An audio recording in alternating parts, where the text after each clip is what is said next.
समुद्री तूफान बिपरजॉय जैसे जैसे कराची से करीब तर होता जा रहा है, वैसे वैसे शहर में तूफान के आसार नजर आना शुरू हो गए हैं। कराची के मुख्तलिफ इलाकों में बादल बरस पड़े। इब्राहिम हैदरी में समंदर की लहरें मजीद बुलंद हो गई। गवर्नर सिंध ने इब्राहिम हैदरी, सजावल और बदीन के मुतासरीन को 3 रोज खाना पहुँचाने का ऐलान कर दिया। समंदरी तूफान बिपरजॉय का कराची से फासला सिर्फ 300 किलोमीटर दूर रह गया। शहर में तूफान के असरात दिखाई देना शुरू हो गए। कराची में कहीं हल्की और कहीं तेज बारिशें हुई हैं। महकमा मौसमियात ने तूफान के ज़ेरे असर इलाकों में आज शाम से तेज हवाओं के साथ बारिश का इम्कान जाहिर कर दिया है।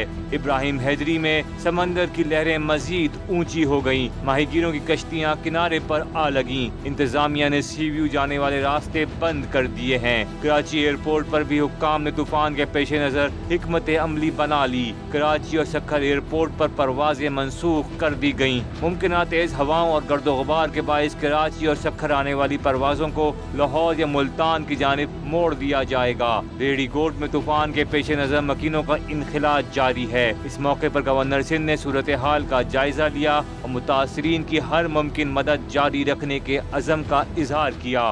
अभी अपनी ज़ाती हैसियत में 5000 लोगों का खाना लेके अभी जा रहा हूँ। इब्राहिम हैदरी यहाँ लोगों को डिस्ट्रीब्यूट करेंगे और इसके साथ साथ कल सजावल में 10,000 लोगों का खाना और बदीन में 10,000 लोगों का खाना मैं ख़ुद लेके जा रहा हूँ। कल दोनों जगहों पे वहाँ भी मौजूद होऊंगा और 5 दिन या 3 दिन जितने दिन ये हैं सजावल बदीन में रोज़ाना 20,000 लोगों का खाना पहुँचेगा।